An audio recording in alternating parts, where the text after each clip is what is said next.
ഞാൻ മന്ത്രിപുരുഷോത്തമൻ, കോൺഗ്രസ് ജനപക്ഷ assembly Kerala chairman. സ്വാതന്ത്ര്യം അർദ്ധരാത്രിയിൽ പിടിച്ചു വാങ്ങിയ ഇന്ത്യ എന്ന മഹാരാജ്യം വിഭജനത്തിന്റെ നാളുകളിൽ ആളിപ്പടർന്ന വർഗീയ കലാപങ്ങളുടെ ചോരപ്പുഴകൾക്ക് മുമ്പിൽ സ്തംഭിച്ചു നിന്ന ഒരു കാലഘട്ടമുണ്ടായിരുന്നു. സൂര്യൻ അസ്തമിക്കാതെ സാമ്രാജ്യമായി ലോകം വാഴ്ത്തുകയും ഭയഭക്തി ബഹുമാനങ്ങളോട് നോക്കിക്കാണുകയും ചെയ്ത ഗ്രേറ്റ് ബ്രിട്ടൻ എന്ന സാമ്രാജ്യ ശക്തികളുടെ ഗോഡ്ഫാദർ ഇന്ത്യയെ രണ്ടായി വിഭജിച്ചുകൊണ്ടാണ് മഹാത്മാഗാന്ധിയോടും അദ്ദേഹം നയിച്ച ദേശീയ വിമോചന പ്രസ്ഥാനത്തോടും പ്രതികാരം ചെയ്തത്. മതാധിഷ്ഠിത രാഷ്ട്രമായി ഇന്ത്യയുടെ വലത്തേ ചുമലിൽ ബ്രിട്ടൻ ബോധപൂർവ്വം വിളക്കിച്ചേർത്ത പാകിസ്ഥാൻ രൂപം കൊണ്ടത് അങ്ങനെയാണ്.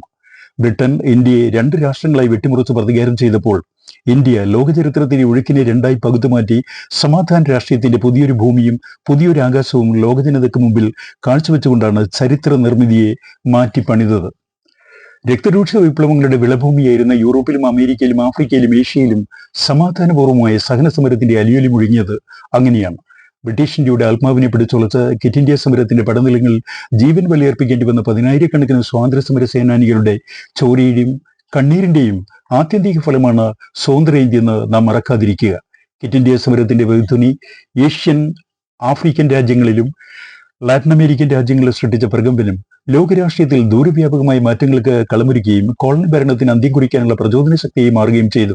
ശിരസിന് മുകളിൽ മതാധിഷ്ഠിത രാഷ്ട്രമെന്ന നിലയിൽ പാകിസ്ഥാൻ ഫണം വിരിച്ചു നിന്നിട്ടും ലിബറൽ ജനാധിപത്യത്തിന്റെ ഒരു വിശാല ഭൂമികയായി ഇന്ത്യ വിളംബരം ചെയ്യാനാണ് മഹാത്മാഗാന്ധിയും ജവഹർലാൽ നെഹ്റുവും ഭരണഘടനാ ശില്പിയായ BR അംബേദ്കറും അടങ്ങുന്ന നിയമനിർമ്മാണ സമിതി സംയുക്തമായി മുന്നോട്ട് വന്നത്.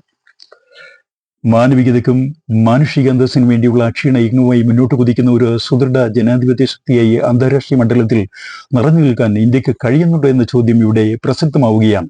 പട്ടിണിയും ദാരിദ്ര്യവും തുടച്ചുമാറ്റുന്നതിൽ നാം വളരെയധികം വിജയിച്ചുവെങ്കിലും അടിസ്ഥാന സൗകര്യ വികസനത്തിലും അന്തസ്സാർന്ന ജീവിത നിലവാരം കൈവരിക്കുന്നതിലും കർഷകരും തൊഴിലാളികളും അടങ്ങുന്ന അടിസ്ഥാന വിഭാഗങ്ങളുടെ പൊതുവായ അവസ്ഥ ഗണ്യമായി മെച്ചപ്പെടുത്തുന്നതിലും രാഷ്ട്രം ഇനിയുമേറെ മുന്നോട്ട് പോകേണ്ടതായിട്ടുണ്ട്. ജനസംഖ്യയിൽ ലോകത്ത് ഒന്നാം സ്ഥാനം അലങ്കരിക്കുന്ന ഇന്ത്യ മഹാരാജ്യം ഇതേ രീതിയിൽ മുന്നോട്ട് പോയാൽ മതിയോ? ലോക നിലവാരത്തിലുള്ള ഒരു ഇന്ത്യ ഗ്രാമങ്ങളിലും നഗരങ്ങളും ഉണർന്നിരുന്നേറ്റ് സ്വാഭിമാന പൗരശക്തിയായി വളർന്നു വരുന്നത് കാണാൻ രാഷ്ട്രബോധമുള്ള ഓരോ ഇന്ത്യക്കാരനും കൊതിക്കുകയാണെന്ന് ഉത്തരവാദപ്പെട്ട ഭരണാധികാരികൾ ഓർത്തിരിക്കുന്നത് നല്ലതാണ്. എല്ലാവർക്കും ഹൃദ്യമായ സ്വാതന്ത്ര്യദിനാശംസകൾ നേർന്നുകൊണ്ട് നിർത്തുന്നു. നന്ദി, നമസ്കാരം. മന്ത്രിപുരുഷോത്തമൻ, കോൺഗ്രസ് ജനപക്ഷ അസംബ്ലി കേരള ചെയർമാൻ.